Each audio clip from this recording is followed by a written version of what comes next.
Hi friends, welcome to Sheba's recipes. ഇന്ന് നമുക്ക് ചോറിൻ്റെയും ചപ്പാത്തിയുടെയും നെയ്ച്ചോറിൻ്റെയും ഒക്കെ കൂടത്തി കഴിക്കാൻ പറ്റിയ നല്ല ടേസ്റ്റ് ആയിട്ടുള്ളൊരു മഷ്റൂം റോസ്റ്റ് ഉണ്ടാക്കുന്നത് എങ്ങനെയാണെന്ന് നോക്കാം. അപ്പോൾ ആദ്യമേ ഇഞ്ചിയും വെളുത്തുള്ളിയും പച്ചമുളകും ഒക്കെ ഒന്ന് ചതച്ചെടുക്കണം. ഞാനിപ്പോൾ ഒരു പീസ് ഇഞ്ചി എടുത്തിട്ടുണ്ട്. 1 ഇഞ്ച് സൈസിൻ്റെ ഒരു പീസ് ഇഞ്ചി 2-3 കട്ട് ചെയ്തിട്ടുണ്ട്.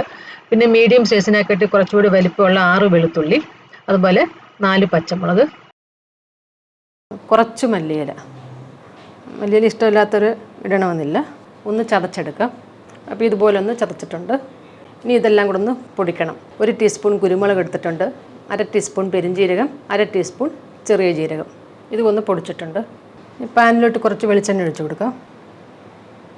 വെളിച്ചെണ്ണ ചൂടാകുമ്പോൾ ഈ സവാള പൊടിയായിട്ട് അരിഞ്ഞിട്ട് കൊടുക്കാം. മീഡിയം സൈസിൽ 2 സവാള. സവാള ഒന്ന് വഴറ്റി കൊടുക്കാം. ഇത് നിറം ചെറുതായിട്ടൊന്ന് മാറാൻ തുടങ്ങട്ടെ, അതുവരെ ഒന്ന് വഴറ്റി കൊടുക്കാം. ഈ സവാളയുടെ നിറം ചെറുതായിട്ടൊന്ന് മാറാൻ തുടങ്ങിയിട്ടുണ്ട്. ഇനി ഇതിലിട്ട് കുറച്ച് മല്ലിയില അരിഞ്ഞതും കറിവേപ്പില ചെറുതായിട്ട് അരിഞ്ഞതും ഇട്ട് കൊടുക്കാം. അതുപോലെ നമ്മൾ ഈ ചതച്ച് വെച്ചില്ലേ, അതും ഇട്ട് കൊടുക്കാം. ഇനി ഇതെല്ലാം കൂടെ നല്ലതായിട്ടൊന്ന് വഴറ്റി കൊടുക്കാം. ഒരു 3-4 മിനിറ്റ് നേരം മീഡിയം ഫ്ലെയിമിലൊക്കെ ഒന്ന് വഴറ്റി കൊടുക്കാം. ഇതിപ്പം വഴുന്ന നിറമൊക്കെ ഒന്ന് മാറിയിട്ടുണ്ട്. ഇനി ഇതിലോട്ട് വലിയൊരു തക്കാളി അരിഞ്ഞിട്ട് കൊടുക്കാം. കുറച്ച് ചെറുതായിട്ട് അരിഞ്ഞിട്ടുണ്ട്. ശകലം ഉപ്പും ഇട്ട് കൊടുക്കാം. ഒരു 1/4 ടീസ്പൂൺ. ഇതും കൂടെ ചേർത്ത് നല്ലതായിട്ടൊന്ന് വഴറ്റുക. ഇപ്പോൾ തക്കാളിയൊക്കെ നല്ലതായിട്ട് വഴന്നിട്ടുണ്ട്. ഇനി നമ്മൾ ഇതിലോട്ട് ഈ പൊടിച്ചതൊക്കെ ചേർത്ത് കൊടുക്കാം. നമ്മൾ 1/4 ടീസ്പൂൺ മഞ്ഞൾപ്പൊടി, 1/2 ടീസ്പൂൺ മല്ലിപ്പൊടി, 1/2 ടീസ്പൂൺ മുളക് പൊടി, 3/4 ടീസ്പൂൺ ഗരം മസാല. ഞാൻ വീട്ടിലെ പൊടിച്ച ഗരം മസാല ഇത്. അതിൻ്റെ വീഡിയോ ഞാൻ ഇട്ടിട്ടുണ്ട്. ലോ ഫ്ലെയിമിലൊന്ന് ഇളക്കി കൊടുക്കാം. 2-3 മിനിറ്റ് നേരം ലോ ഫ്ലെയിമിലൊക്കെ ഒന്ന് ഇളക്കി കൊടുക്കാം. ഇപ്പോൾ ഇതിൻ്റെ പച്ചമണമൊക്കെ പോയിട്ടുണ്ട്. ഇനി ഇതിലോട്ട് കുറച്ച് ചൂടുവെള്ളം ഒഴിച്ചു കൊടുക്കാം. മീഡിയം ഫ്ലെയിമിലൊക്കെ വെച്ച് കൊടുക്കുക. തിളച്ച് ഇതൊന്ന് കുറുകി വരട്ടെ.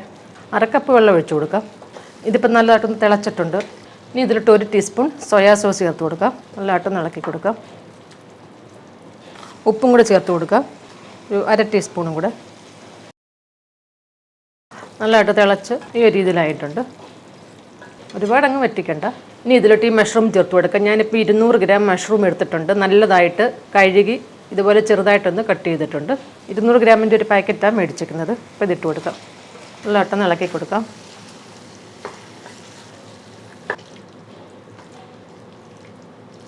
നല്ലതായിട്ട് ഇളക്കിയിട്ടുണ്ട്.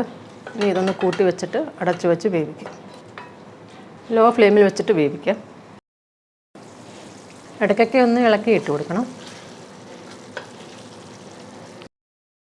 10 മിനിറ്റൊക്കെ വേവിക്കാം. ഇതിപ്പോൾ മഷ്റൂമൊക്കെ ഇവിടെ വെന്തിട്ടുണ്ട്. ഈ ഒരു ഇതിലായിട്ടുണ്ട്. വെള്ളമൊക്കെ കുറച്ച്. അപ്പോൾ ഇത് ചോറിൻ്റെ കൂട്ടത്തിലും ചപ്പാത്തിയുടെ കൂട്ടത്തിലൊക്കെ സൂപ്പർ ടേസ്റ്റ് ആയിരിക്കും കഴിക്കാൻ. അപ്പോൾ എല്ലാവരും ഉറപ്പായിട്ട് ഒന്ന് ട്രൈ ചെയ്ത് നോക്കണം. വീഡിയോ ഇഷ്ടമായെങ്കിൽ ലൈക്ക് ചെയ്യാനും ഷെയർ ചെയ്യാനൊന്നും മറക്കരുത്. പിന്നെ നിങ്ങളുടെ കമൻസും ഒക്കെ അറിയിക്കണേ. Thank you.